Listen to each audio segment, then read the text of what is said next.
Encuentro, enfoques y contrastes de ideas para la construcción de una ciudadanía informada, inclusiva, con justicia social y participación democrática.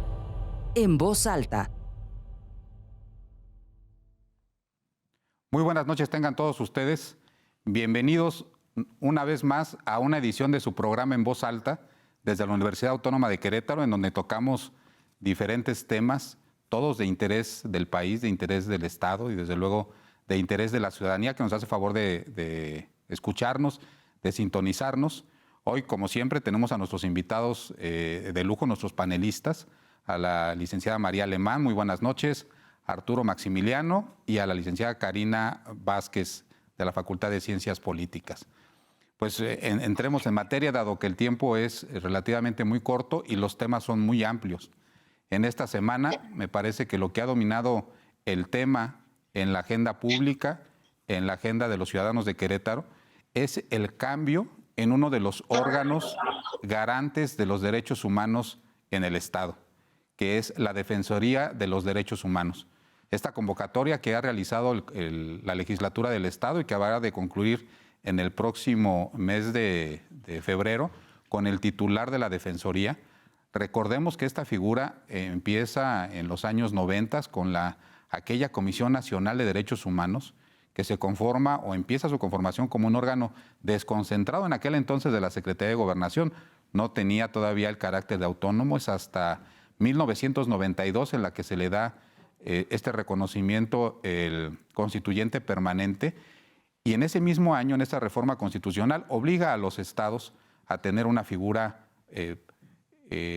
igualitaria como existía la Comisión Nacional de Derechos Humanos y que en Querétaro se forma en una ley, le da forma en una ley en 1992 y a partir del 1993 tenemos ombudsman queretano en este órgano que, insisto, cuyo principal objetivo es la defensa de los derechos humanos y que habrá de nombrarse en los próximos días. Mari, buenas noches. ¿Cuál es tu opinión del trámite que se está realizando en estos momentos o de la convocatoria que emite la legislatura del Estado para el nombramiento del nuevo titular de la Defensoría de los Derechos Humanos? Muchas gracias, estimado Carlos. Muy buenas noches a todo el auditorio de En Voz Alta, a mis compañeros panelistas.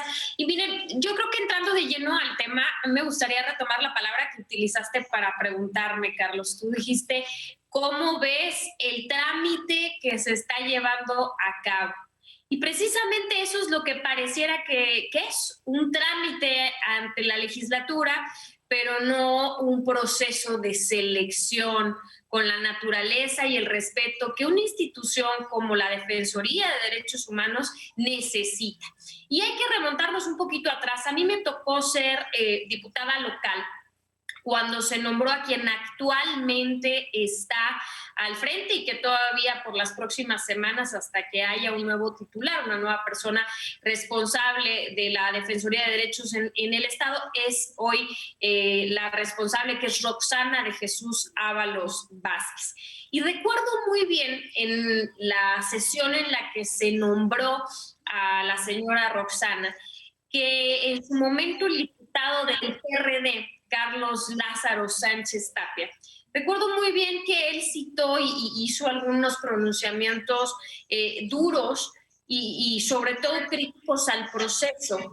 Y en su momento él decía, como hoy creo que es oportuno recordar, que los órganos autónomos no son ni deben de ser una especie de agencia de colocación de cuotas o de amistades. Y pareciera que en los últimos años así ha sido, no solamente con este órgano, sino con algunos otros tantos más, y que han perdido incluso su personalidad ante la propia sociedad, su respeto, su legitimidad. Hoy está concluyendo un proceso, ha concluido prácticamente una administración pues que ha sido gris, si me permites la expresión. No ha habido pronunciamientos firmes, contundentes respecto de la actuación de los órganos del Estado, particularmente del Poder Ejecutivo, del propio Poder Legislativo, que defienda los derechos humanos de quienes en este Estado vivimos. Y la verdad es que creo que esta propia actitud o esta administración gris perjudica la visión que tenemos todos de la institución, porque dejamos de creer en una institución que de origen nació para estar del lado de los ciudadanos, que de origen nació para estar defendiendo los derechos humanos de todas y de todos, y que hoy pareciera que no es más que una especie de agencia de colocación de cuotas y de amigas y de amigos. Por eso cierro esta idea con la frase que tú iniciaste.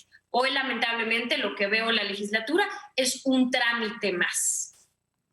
Y bueno, efectivamente ya daremos cuenta de algunos de los que han manifestado su interés con SER, pero en su opinión, maestra Carla, este proceso que está llevando la legislatura tiene vistas de transparencia.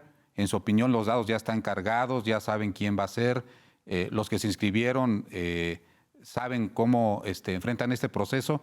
¿Cuál es su opinión respecto del proceso que está siguiendo en la legislatura?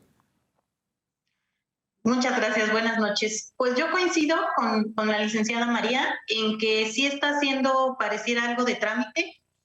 Bueno, se registraron 18 aspirantes, de los cuales pues algunos no parece que tienen perfil con experiencia en la defensa de los derechos humanos y en el trato a víctimas. Si bien algunos tienen la formación y otros han sido funcionarios en otros aspectos, son pocos los que pareciera que tienen ese perfil, lo cual pues sí preocupa, porque ya de por sí viendo las propuestas y las personas que se registran, pues nos habla de tener dudas sobre el proceso. Nosotros como Universidad Autónoma de Querétaro, pues sí confiamos y esperamos en que vaya a ser transparente, que el resultado tenga que ver realmente con los perfiles, pero la verdad es poco probable. O sea, sí suele ser espacios, presidencias que se dan en algunos organismos que pareciera que están pagando algunos favores políticos, y eso preocupa, no solo por la función que debe tener el presidente de esta comisión, sino porque pareciera que no se le está dando la importancia. Lo comentábamos en el programa anterior, incluso el presupuesto que maneja la Comisión de Derechos Humanos es pequeño, o sea, es mínimo y no se le da espacio para realmente incidir como debería. Entonces, pues esperamos y confiamos, pero la verdad sí dudamos que vaya a ser un proceso transparente y un proceso donde quede el mejor perfil. Yo creo que también estará en la ciudadanía, en las organizaciones sociales, en los políticos, en la universidad, pues hacer notar y hacer cuenta de el resultado de este proceso, y que de quien esté tenga que hacer una buena administración, pues sí, mejor que la que está, y exigir en ese sentido. Muy bien. Arturo, tú ya tuviste la oportunidad de ser diputado local, funcionario público, igual que nuestros otros panelistas. ¿Crees que estén los dados cargados? ¿Crees que ya la decisión esté tomada? ¿Que tienda a ser un proceso transparente de una institución que yo recuerdo que en los 90 era de vital importancia, pero que en mi opinión a últimas fechas ha tenido un descenso, por lo menos en el objetivo o en el objetivo para el cual fue creado? ¿Tú crees en este proceso transparente o crees que ya la decisión ya esté tomada? Mira, debo decir, Carlos, que retomando los antecedentes que diste de la comisión, pues también recordar al auditorio una característica que mencionaste, ¿no? La autonomía es un órgano constitucional autónomo, cuya autonomía de entrada tampoco está expresada evidentemente en la parte presupuestal, que es importantísima para este elemento.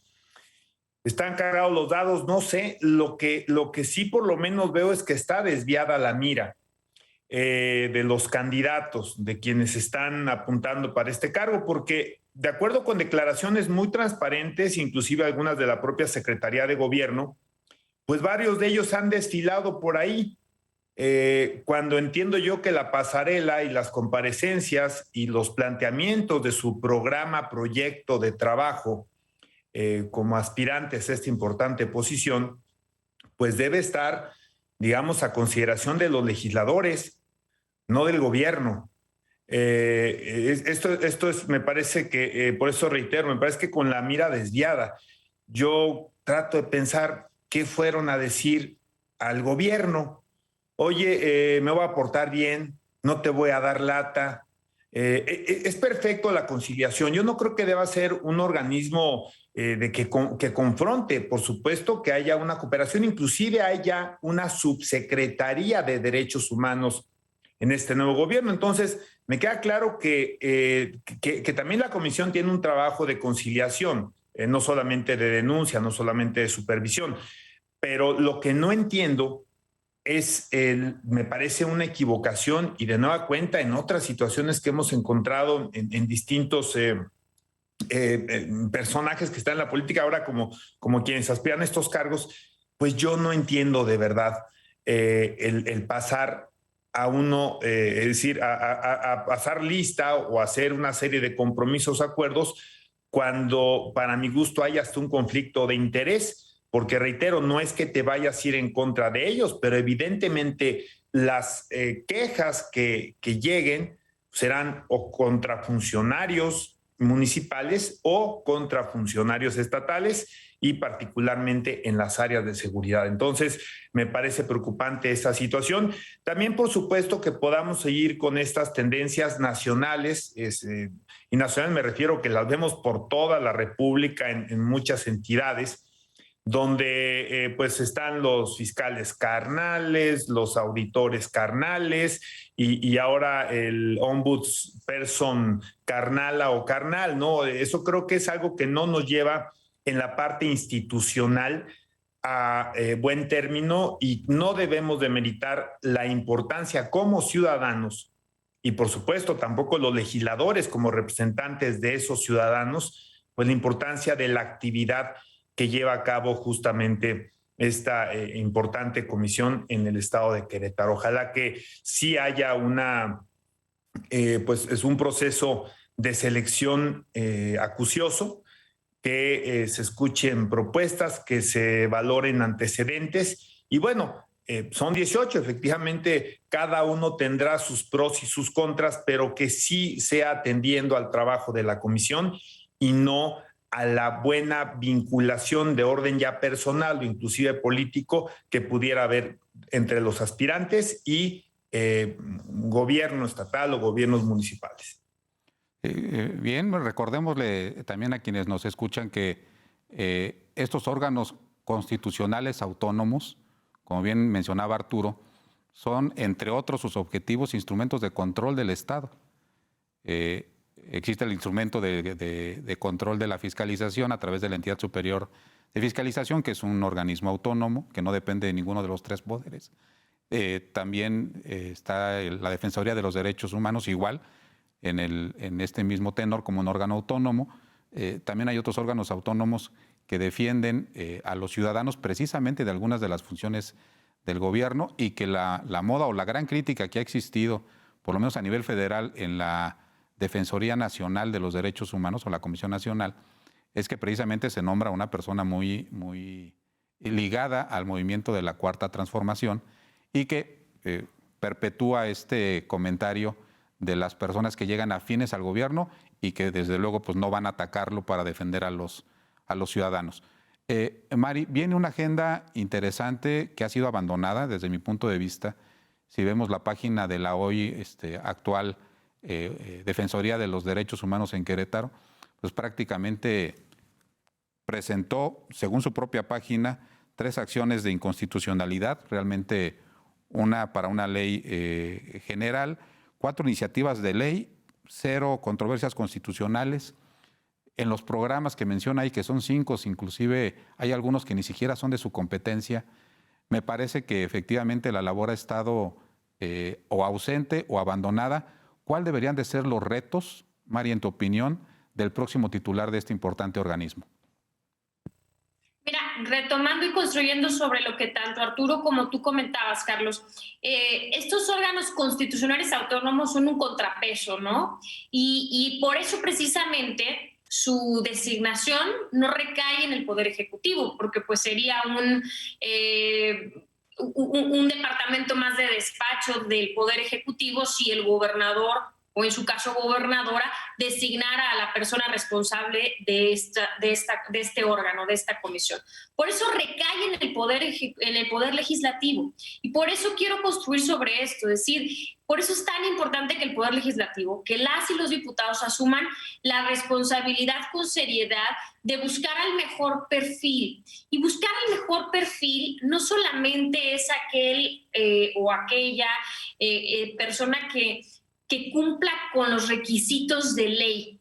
Yo creo que hoy la situación en la que se encuentra la institución requiere mucho más que solamente los requisitos de ley. Requerimos a quien esté al frente que tenga una visión de cómo acercar a la comisión a los ciudadanos. Hoy sentimos una comisión lejana, hoy sentimos una comisión en la que francamente pareciera que no pasa nada, que no sucede nada, y lo acabas tú de documentar con cifras, con datos estadísticos que vienen precisamente y que uno lo puede consultar en la página de la comisión. Y entonces necesitamos que la designación sea con una visión de fortalecer a este órgano constitucional autónomo. Que no le tengamos miedo. Yo creo que hoy no podemos seguir el ejemplo que pareciera sucede a nivel federal, porque a nivel federal al presidente Andrés Manuel le incomodan mucho los órganos de control y de contrapeso. Pero creo que en el Estado, en Querétaro, tenemos que ir en sentido opuesto a esa corriente y esa tendencia. Y tenemos que fortalecer los organismos que construyan un equilibrio de poderes precisamente. Y por eso la responsabilidad que tiene la legislatura es una responsabilidad histórica, es una responsabilidad sumamente importante en la construcción democrática, en la edificación de nuestra sociedad aquí en nuestra entidad. Hay 18 aspirantes, ya lo mencionaron, sí. Podemos platicar de cada uno de ellos. Yo personalmente conozco a varios de ellos. Algunos de ellos fueron mis maestros en la universidad, como el doctor Javier Rascado, que además fue excomisionado o es excomisionado de Infocrop, que es un hombre pues con una solidez académica probada y que indiscutible. Mujeres activistas como Maricruz Ocampo, que ha sido una defensora de los derechos de las mujeres, que conoce muy bien el tratamiento que hay que darle a las víctimas. Y aquí construyo también sobre la idea que comentaba la maestra Carla. Es bien importante que no solamente sea una persona que vaya a defender los derechos, sino que tenga la perspectiva de la atención a las víctimas, que hoy tanto hace falta en nuestro país, en México y también en Querétaro. Querétaro es un estado en el que poco se habla de lo que sucede todos los días a las mujeres. Y yo por eso podría decir que un perfil como Maricruz Ocampo me gusta por su experiencia desde la sociedad civil como activista en la defensa de los derechos de las mujeres. Creo que sería un paso significativo para nuestro Estado en la consolidación de los derechos de las mujeres, en la defensoría de sus derechos, en la construcción de una sociedad mucho más paritaria y, por supuesto, en la atención de las víctimas que siguen existiendo y que no hay que invisibilizar, Carlos. Muy bien. Maestra Carla, los retos en materia de derechos humanos para los próximos años, ¿qué debería de dominar en la agenda? Más allá de lo que ha estado pasando, ¿qué es lo que debería de suceder en su opinión? Gracias. Pues yo creo que sí son muchos los retos. Obviamente hay que consolidar todos estos derechos para las minorías, bueno, lo que es el matrimonio igualitario, bueno, también el derecho de las mujeres a la maternidad, la protección, el reconocimiento de los cuidados que brindan las mujeres, que también el trabajo de cuidados no es reconocido.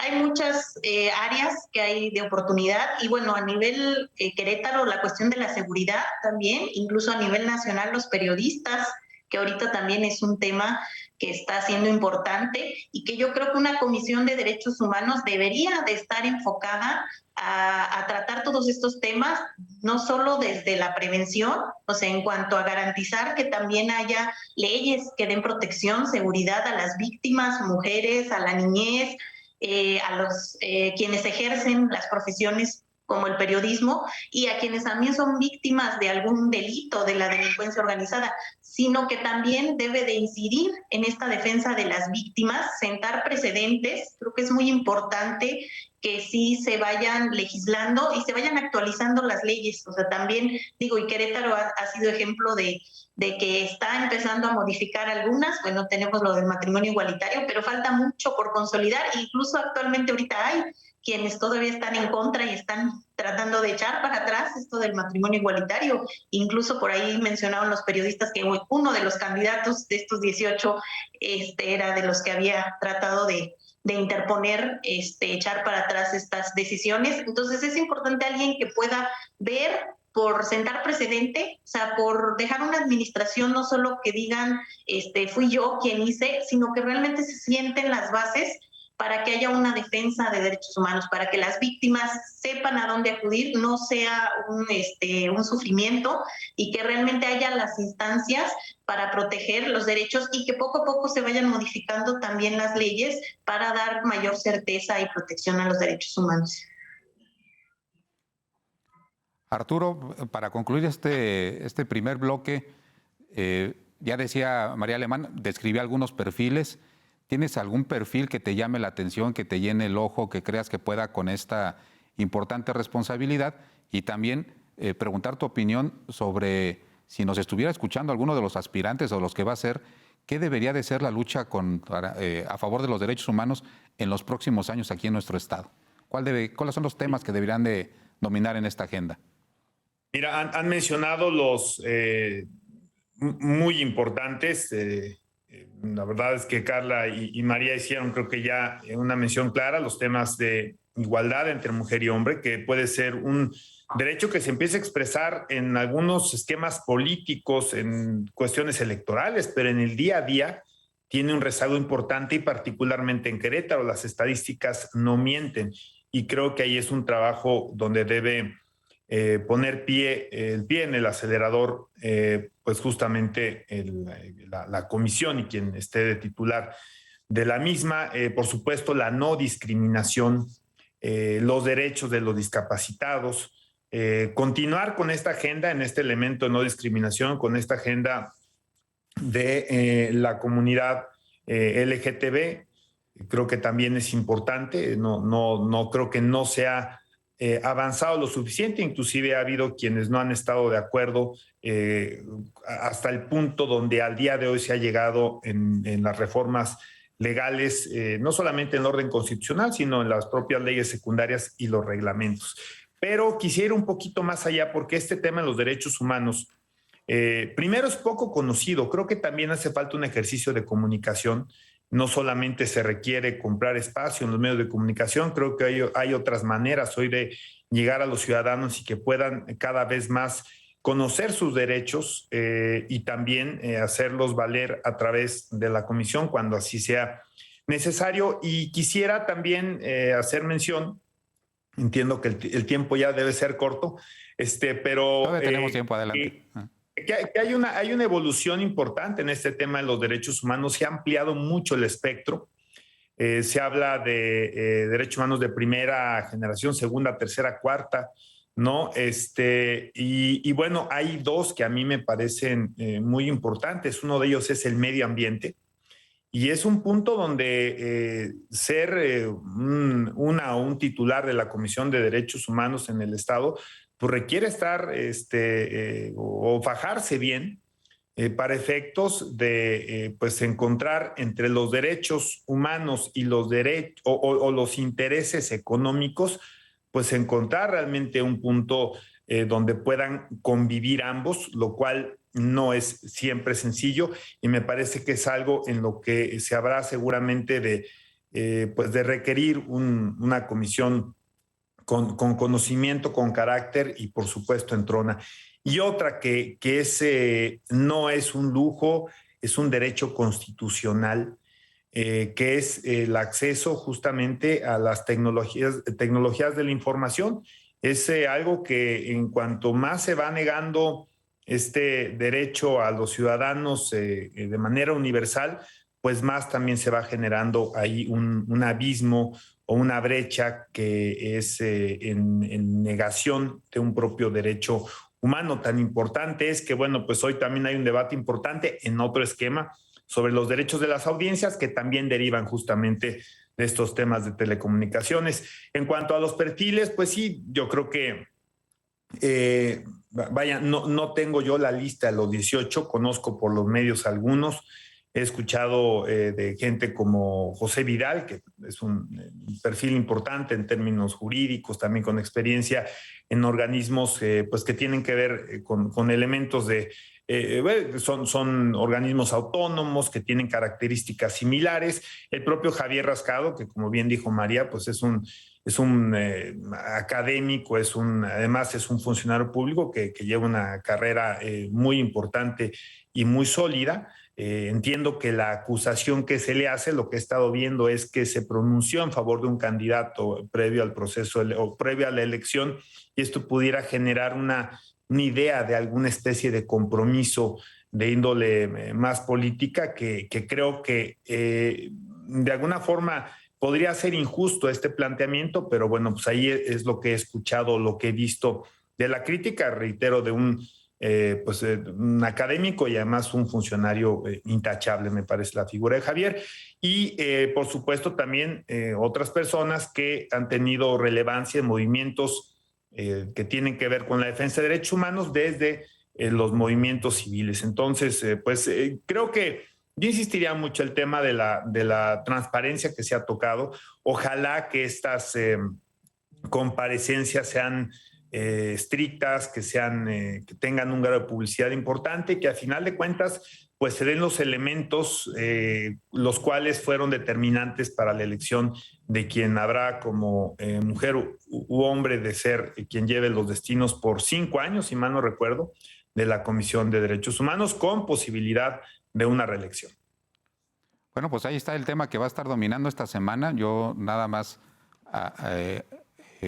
adicionaría lo que han comentado. Me gustaría también un debate intenso sobre el derecho a la conectividad que mencionaba Arturo, hablando en términos coloquiales, el tema del Internet como un derecho humano, que ahora ya sirve de referencia o de instrumento para acceso a otros derechos, como es el tema de la educación.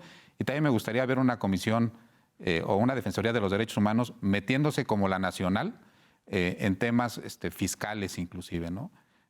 Muy activa la Comisión Nacional con las acciones de inconstitucionalidad en muchos de los estados contra leyes que violan la capacidad del Estado de poder de cobrar algunas contribuciones. Eso es lo que me agradaría. Sin embargo, bueno, pues estaremos allá al pendiente. Y por último, yo sí soy de los que coinciden en que sería muy bueno, aunque no fuera en la legislatura, el debate entre los participantes, aunque fuera en fragmentos, porque realmente son muchos y son varios, ¿no? Este ejercicio que están haciendo en las mañaneras ahora de ponernos a los aspirantes al sindicato petrolero, podría ser, o es un ejercicio interesante, o es un precedente interesante para decir, bueno, fuera de las comparecencias que tengan en la legislatura los aspirantes a la Defensoría, sería interesante verlos en foros como en la Universidad Autónoma de Querétaro o en algunos otros espacios académicos, para ver la confrontación de ideas, porque me parece que se nutre o nutrirá la agenda que habrá de beneficiar en el futuro, si todo funciona como debería de ser, a todos los queretanos. Pues terminamos este primer bloque. En el siguiente bloque les pido que no se separen de la televisión. Vamos a estar hablando sobre el tema de la revocación del mandato. Todo parece indicar a esta fecha que el requisito lo cumplen, se cumple el requisito para que pueda haber un ejercicio. Está por un lado el tema del dinero que no alcanza, según el INE, y por el otro lado está la presión de que se establezca todo el aparato como hay en un proceso electoral, y en un caso inédito, si hay algún caso histórico en donde se pueda rebatir, en esta ocasión el que promueve la revocación del mandato es el propio partido de donde nace el presidente de la República, con lo cual ha tenido algunas de las críticas de que más que una revocación de mandato parece ser una confirmación de la popularidad del presidente. Pero este y otros temas lo vamos a ver en el siguiente bloque. Continuamos en Voz Alta. Gracias por continuar en Voz Alta. Vamos a cambiar ahora de tema, vamos a tocar el tema de la revocación del mandato, que también ha estado en todos los medios de comunicación, este gran debate que hay entre el INE por el tema de que si le alcanza o no le alcanza el dinero, el tema de Morena y algunos de sus aliados por si juntaban las firmas o no, por si esto es un tema de revocación de mandato o es una ratificación de la popularidad del presidente en una intermedia. Recordémosle a la ciudadanía que este tema de la revocación del mandato primero se intentó hacer o empatar junto con las elecciones constitucionales que acabamos de vivir. Mari, en términos de lo que tú has vivido, de lo que viviste en el Congreso de la Unión en el periodo pasado, ¿cuál es el sentido, en tu opinión, de este tema de la revocación del mandato? Sí, Carlos, justamente la verdad es que para mí esta fue una de las batallas más importantes que dimos cuando tuve el privilegio y la oportunidad de representar al Estado de Querétaro en la legislatura, en la Cámara Federal. Fui secretaria de la Comisión de Puntos Constitucionales, entonces me tocó precisamente llevar esta reforma a la Constitución. Fijé el posicionamiento de mi grupo parlamentario y desde entonces lo advertimos y hoy lo quiero dejar muy claro. A mí me parece que es un mecanismo de participación ciudadana que está absolutamente desnaturalizado. Los mecanismos de participación ciudadana están diseñados para que el protagonista sea el ciudadano. Aquí, en esta consulta de revocación de mandato, el actor principal es el presidente. O sea, en este proceso de revocación, el presidente es el que está promoviendo y su partido están promoviendo este mecanismo, pues un poco más para, si se permite el término, ratificar o recibir el respaldo de sus simpatizantes. Y si nos vamos un poco a la historia, ¿no? En su momento, efectivamente, se pretendía llevar a cabo de manera conjunta con el pasado proceso electoral, con las elecciones intermedias. Fuimos muy críticos en su momento con la pregunta y de hecho hoy veía que ya un ministro de la Suprema Corte está planteando un replanteamiento, está proponiendo un replanteamiento de la pregunta, porque hoy como está fraseada la pregunta son dos preguntas en uno. Por un lado se consulta, digamos, la revocación y por el otro lado la permanencia del mandato en la misma pregunta. Entonces creo que va a entrar una discusión muy interesante que hay que darle seguimiento, pero desde entonces nosotros lo advertimos, porque como estaba planteada la pregunta, más allá de un proceso de revocación, que significa revocar, significa retirar, significa quitar el mandato, en su momento lo que se pretendía consultar era precisamente la permanencia, la duración del mandato, que pareciera lo mismo, pero esa línea delgaditita, después llevada a un proceso de interpretación jurídica, pues podía poner en tela de juicio o vulnerar nuestra democracia. Y fue una batalla que se dio con mucho esfuerzo, que se lograron cosas. De entrada no se llevó a cabo en el pasado proceso electoral. Una de las cosas que nosotros planteamos que tenía que ser al término del tercer año, como se estila llevar a cabo estas consultas o estos procesos de participación ciudadana. Lo que hay que decir ya en términos prácticos, ya llevado, digamos que al día a día, es que pareciera que tanto al presidente como a Morena poco le importa en realidad si la consulta se hace bien o mal. O sea, una consulta que es promovida por Morena y por el presidente, por un lado, pero por el mismo lado que es limitada en términos económicos por el propio presidente, por propio presupuesto enviado por el presidente y por la Cámara de Diputados, por el grupo de la mayoría de Morena. ¿Qué pasa? Yo creo que para el presidente no hay forma de perder en este proceso. Ya sea que se instalen menos casillas, que muy probablemente va a ser la alternativa que tenga que tomar el instituto, y entonces el nivel de participación sea muy, muy reducido, pues en este caso, al final del día, para el presidente será decir que tiene y cuenta con el apoyo y que además del apoyo a él, la gente quiere la continuidad de la 4T, que yo creo que ese es por ahí el mensaje más contundente, más importante. Y por el otro lado, en caso de que se lograra hacer un esfuerzo económico y que sí se instale el número de casillas que marca la Constitución, que se lleve a cabo el proceso como lo marca la ley y la Constitución, en ese caso el nivel de participación podría incrementar, pero en ese caso también el presidente gana. ¿Por qué? Porque de todas maneras el resultado va a ser favorable a él y el nivel de participación solamente va a legitimar el resultado. Entonces no veo por dónde hoy el presidente y Morena pierdan. Creo que hay que entrar a la discusión de si todo esto que pareciera un show perfectamente montado, pues es más un tema de mantener entretenida a la población y desviado de los temas realmente importantes, de la crisis económica en la que estamos, de una inflación histórica, de un decrecimiento, de un tema de salud, de un mal manejo de la pandemia, y podría citar cientos de temas más delicados que hoy se viven en nuestro país, Carlos. Bien. Maestra Carla, en su opinión, ¿bien este ejercicio? ¿Le sirve a la ciudadanía? ¿No le sirve? ¿Es un acto de ociosidad política? ¿Es un acto que realmente va a tener su tono de participación ciudadana del primer ejercicio que tenemos en México de esta naturaleza? ¿Cuál es su opinión respecto de la revocación del mandato que parece ya ser inminente?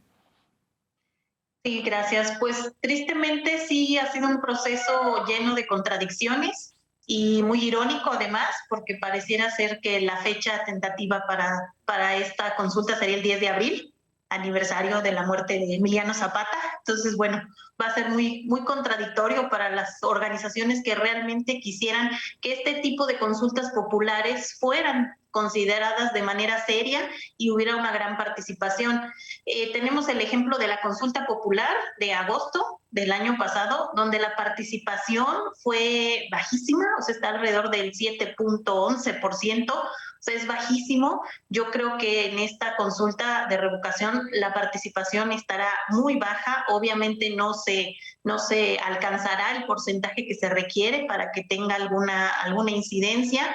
Y sí será, yo creo, solo una simulación, una manera en la que el gobierno dirá que es muy democrático, que senta algún precedente, pero que en realidad puede ser contraproducente, porque entonces desanima realmente a los ciudadanos que sí quieren participar, a las organizaciones que sí están pensando en que hay derechos humanos que deberían de incorporarse a la ley, y que el argumento o la preocupación es si ahora todo se va a querer hacer con este tipo de consultas. Digo que además de que son caras, son costosas y sí requieren movilización de muchos ciudadanos, el resultado no va a ser el esperado. Creo que el resultado va a ser nada más un capital político, y eso, bueno, sí es preocupante, porque son instrumentos que deben de usarse de manera seria y que sí deben de servir para realmente cuestionar cuando un funcionario, un presidente no está llevando a cabo las cosas de manera, sí nosotros poderle decir claramente qué es lo que no estamos de acuerdo y que no estamos de acuerdo con esa línea. Pero en este caso no va a ser así. O sea, sí es nada más un ejercicio de autoalabanza, creo, en ese sentido. Arturo, mucho se ha dicho sobre el tema de la revocación, pero vamos un poquito más al caso local. Por un lado, todo parece indicar que Querétaro no es de los estados que aportan el 3% de las firmas necesarias para que este ejercicio se pueda realizar. Otros estados estuvieron, como el caso de Tabasco y la Ciudad de México, sobrados para aportar las firmas necesarias. Entiendo también que junto con esta reforma que se realizó a nivel nacional, se realizó la consecuente reforma a la Constitución local y permite ya la revocación del mandato en los estados, en particular en el estado de Querétaro. Y aquí van dos preguntas en una. ¿Ves en el futuro inmediato que esta figura también se pudiera aplicar aquí en el estado? Y si consideras, como lo ha dicho el presidente de Morena en Querétaro, que llegara a 400,000 personas la participación de Querétaro en este ejercicio de revocación de mandato. Bueno, me voy a ir un poquito como hilo de media en varios temas, ¿no? Este que comentas que es súper importante, que en Querétaro la Constitución ya prevé esta posibilidad. Habrá que ver la legislación, ¿no? Secundaria, en qué términos a lo mejor pudiera ser una alternativa de ver cómo sí le gusta, por ejemplo, a una mayoría panista en la legislatura que se hiciera este ejercicio de revocación de mandato. Debo aclarar para efectos nacionales o el estatal, que no es una obligación que vayamos cada 3 años en estos mandatos de 6 años o después de estos primeros 3 años a un ejercicio de revocación. Es un derecho de un grupo de ciudadanos, en el caso nacional o en el caso del presidente de la República. Estamos hablando de que la pueden pedir o la tendrían que pedir para que se lleve a cabo más del 3% del listado nominal. Entonces, primero es una posibilidad para que quien nos ve, pues sepan que esto no va a ser necesariamente para cada ejercicio presidencial después de que culminen sus 3 años. Es una posibilidad, es un tema potestativo. Esto creo que es importante. Se advirtió el tema del costo, que también puede ser algo en Querétaro, ahora hablando de este tema y de que tendrá que una legislación secundaria. Se advirtió claramente que podría llevarse a cabo esta revocación de mandato el día de las elecciones generales donde concurrían también 15 gubernaturas. ¿Por qué? Por efectos del costo. Precisamente como se hace en muchos países del mundo, en muchas entidades, en entidades federativas de otros países que tienen esto que se le conoce como el recall. Acaba de pasar uno en California, justamente hace quizás 6 meses, un recall del gobernador de California, que por cierto logró quedarse en el cargo. Pero hay quien dice que pudo haber influido fuertemente en las elecciones. Yo no lo sé. No sé si pensar que el ciudadano, el elector, no sabe distinguirlo. En realidad, cuestiono mucho que hubiera cambiado muchos resultados electorales. Pensemos inclusive en Querétaro, pensemos en Nuevo León, si la participación en la revocación o que hubiera habido una boleta especial para revocación de mandato hubiera cambiado resultados. Es algo subjetivo, no lo podremos todavía, seguramente jamás lo podremos determinar, pero en donde existe esta figura, sí es muchas veces a la par de otras elecciones, inclusive de elecciones de consulta ciudadana, como son las propositions en Estados Unidos, que también muchas veces van ligadas a un proceso de elección de cargos. Entonces, pues sí se advirtió.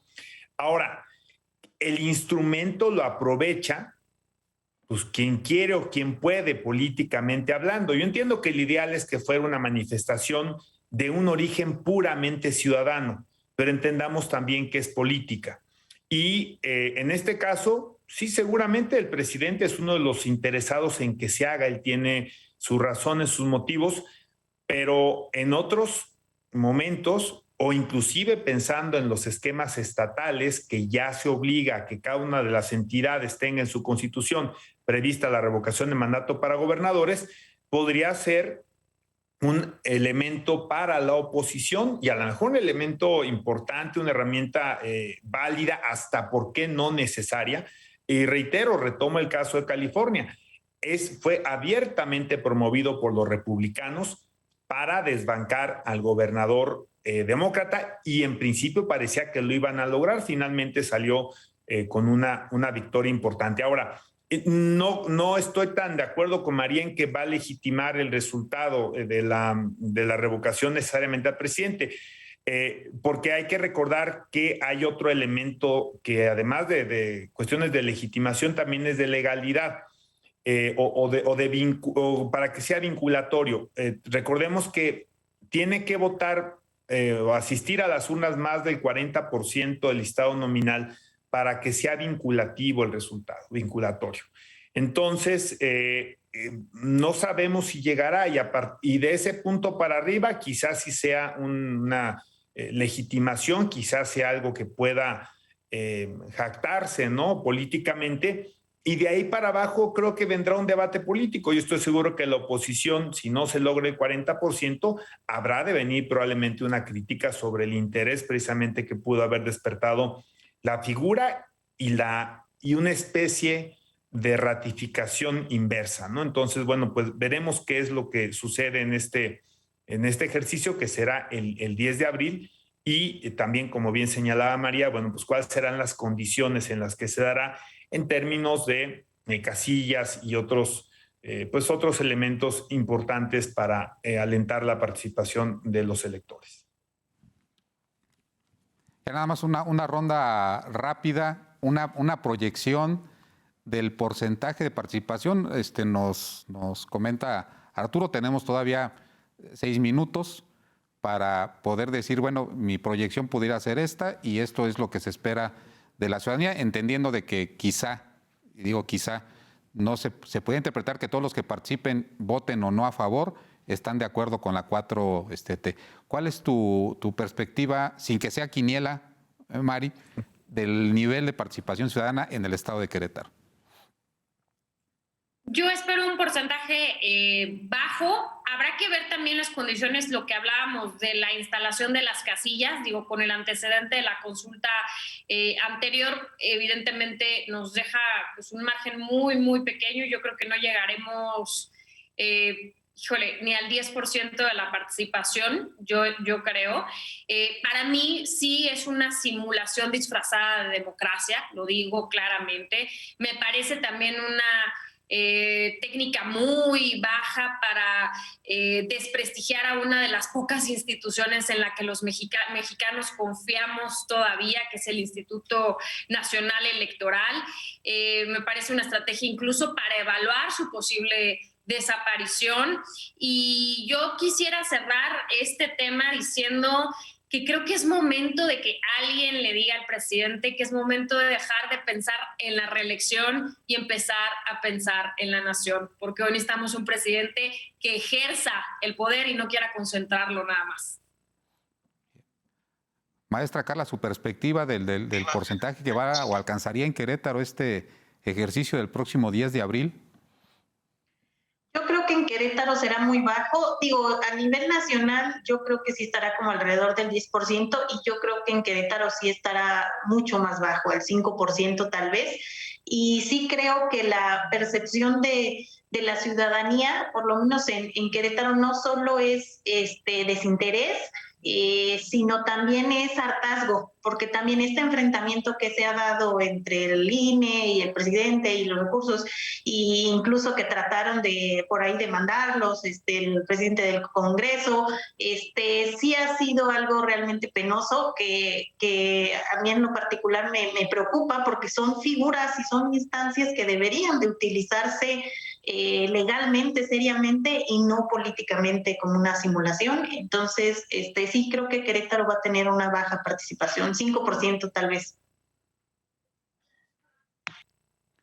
Arturo, ¿le das más, le das menos? ¿Tu perspectiva estatal del porcentaje que se alcanzará aquí en Querétaro? Mira, sin duda, como lo decía Carla, pues claro, los electores también tenemos un desgaste y un cansancio. Hemos venido en ejercicios, está la consulta ciudadana, está la elección, ahora está el ejercicio de revocación y claro, no es fácil llevar a la gente a las urnas. Y cuando me refiero, no me refiero a llevarlas, no me refiero a acarrearlas, sino realmente a motivarlas de mutuo propio a las urnas.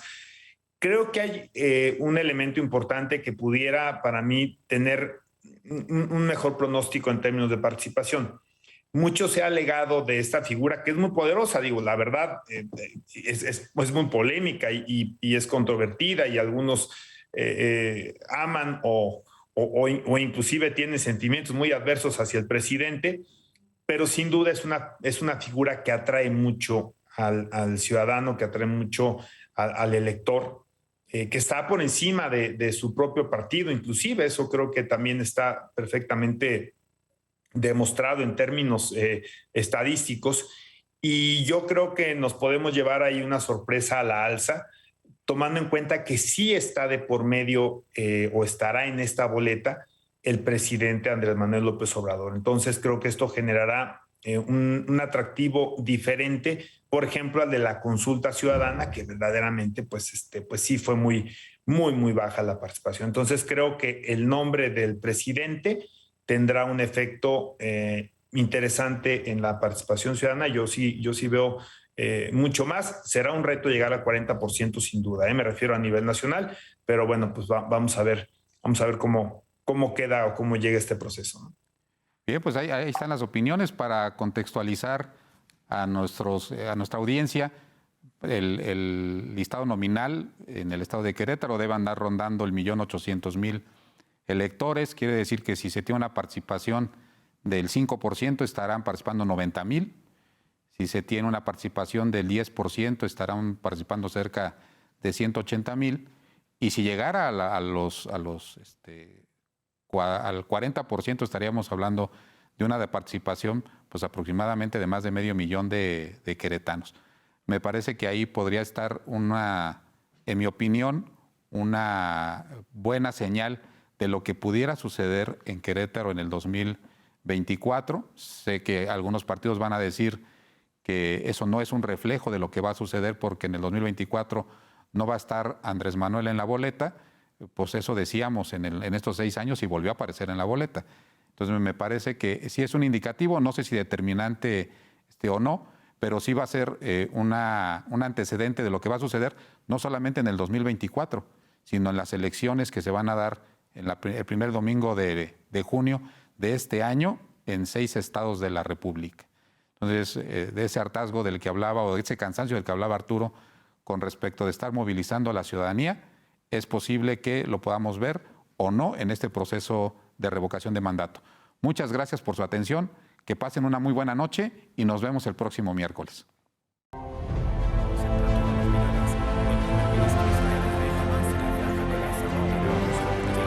Gracias por acompañarnos en esta emisión. Esto fue En Voz Alta.